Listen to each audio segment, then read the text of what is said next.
Arsenal have won 6 games in a row in the Premier League. They are on fire, scoring goals galore. It's the most free-flowing football we've seen from Arsenal all season. They've won every single game in the Premier League in 2024 and they're looking on fire. But Arsenal could be set to get even better in both the short term and the long term. That's what we'll discuss today in this video, because there's been a lot of really good news, tangible news that we can really get behind and we know can have a big impact on Arsenal's season. And there's also a lot of speculation, rumours and reports that suggest that there's reason for Arsenal fans to be really excited about the long term as well. Let's go through it. We're going to start with that longer term thing because I know that everyone loves the transfer stuff, so we're going to do it. David Ornstein, in an article with The Athletic, was answering some questions and giving some thoughts on, general things around clubs, around transfers, and he of course spoke about Arsenal. And when asked if he knows what areas Arsenal are looking to strengthen in the summer, he said that a striker is the main focus and that they admire Benjamin Sesko, Victor Gyökeres, Evan Ferguson and others. He also says later in the article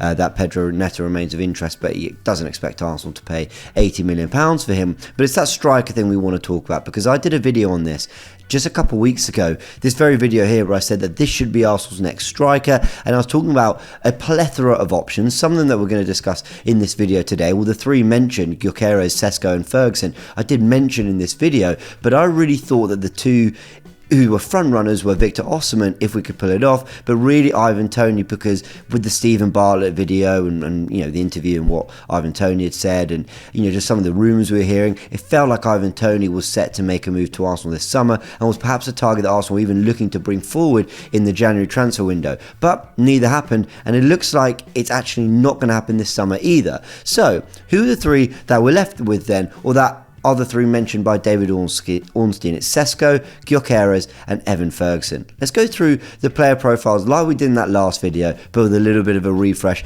and talk about the pros and cons for each one. Starting with Benjamin Sesko, we've got a 20-year-old striker here who stands at 6'4".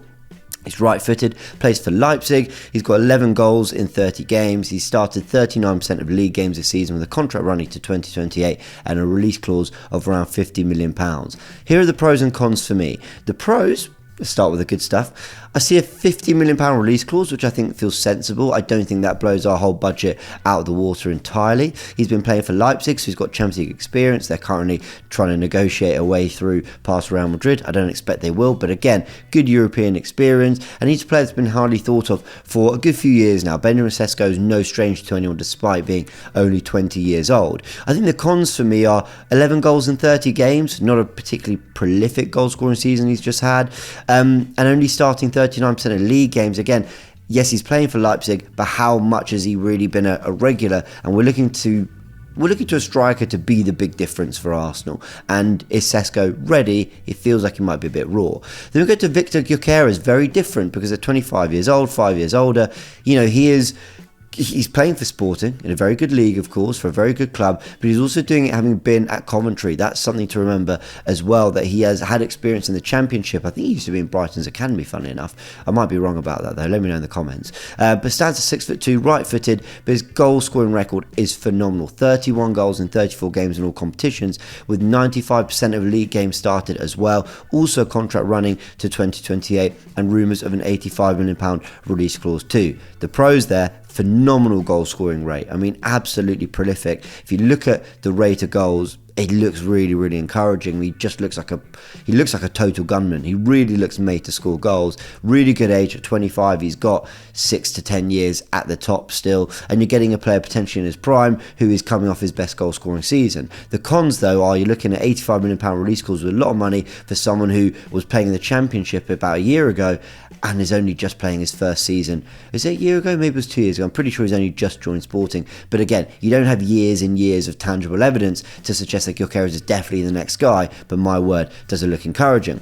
And the third player mentioned there was Evan Ferguson. And like I said in that article, there were, the term others were mentioned, so it's not definitely one of these three that Arsenal are going to try to sign, but he was the third mentioned name. At 19 years old, 6 foot, right-footed, playing for Brighton. He has 6 goals in 31 games, with 50% of league games started, a contract to 2029, and reports of £100 million that Brighton want. We know how Brighton negotiate and do business. They're going to want around 100 million or more for a player as talented as Evan Ferguson. But he's only started 50% of the league games. He's 19, so he's still very young, and 6 goals in 31 games isn't an amazing goal scoring record. I think last season he looked a little bit more prolific than he has done this season. So again, if all that money is going on a player, is he not a pretty raw talent for it to all go on? Although I have to say, I'm a big fan of Evan Ferguson. So I've done the pros and cons on those as individuals. Let's go through what they've got in common a little bit, what Arsenal are really looking for, because Arsenal have, as you can see from this little picture here, screenshot I've got from Premier League stats, Arsenal have crossed the ball the 4th most amount of times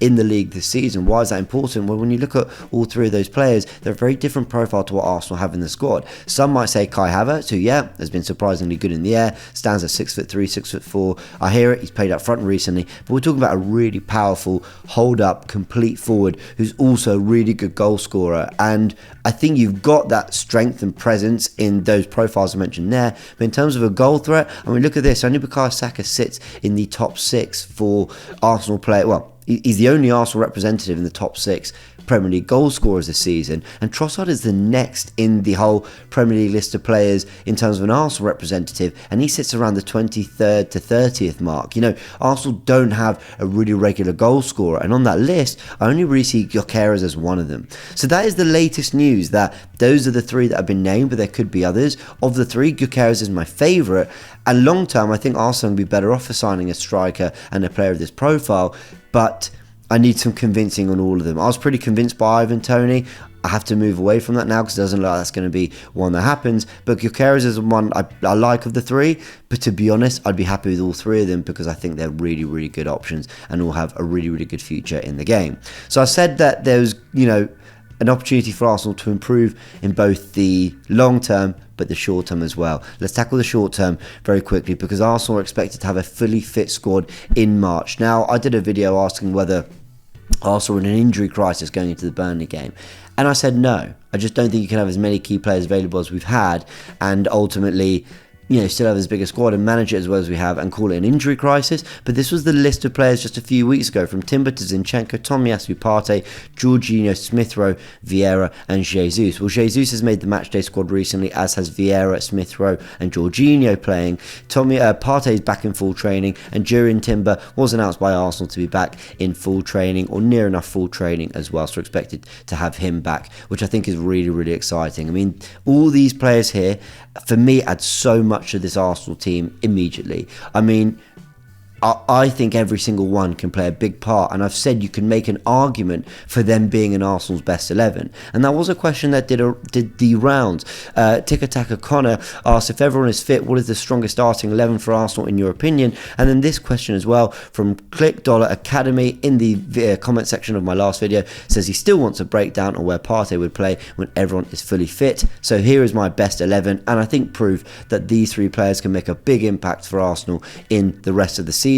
David Raya in goal, with White, Saliba, Gabriel and Timber coming in at left back. Ødegaard, Partey restored to that 11 with Declan Rice, and Saka, Jesus and Martinelli. And as you can see from my tweet there, I said if all fully fit and at their best. I was replying to the Tic-a-Taca Connor tweet, and I basically said, yeah, if they're all fit and at their best, this for me is Arsenal's best 11. And as you can see, 3 players who haven't really been available this season. Jesus certainly the most of the 3 because Partey and Timber have had long-term injuries, but he's had 4 or 5 separate injuries himself this season. And you realise actually those are 3 key players, you know, who are core to the way we play. Timber, maybe it's too early to say that, but I think he certainly could be. And you realise actually these players can make a big impact between now and the end of the season. So let me know in the comment section below, what do you think is Arsenal's best 11, and what do you make of the returning players? How many of them can have a real impact between now and the end of the season? And crucially, which is the striker you want to see at Arsenal? Because with Gyökeres, Ferguson and Sesko mentioned, I think there are 3 really good options there, but there are plenty more, and I'd love to know your thoughts on who you think Arsenal should be splashing the cash on this summer. And I just want to say a really big thank you for watching this video. If you did enjoy it, actually hit the links right here to watch more content like this, including my Football First podcast, which drops every Monday to Friday at 6 AM. And I know it's annoying, I am really sorry to have to ask, but if you want to show support to the channel, hitting the like and subscribe buttons help promote the content much more than you could possibly know. Thanks again.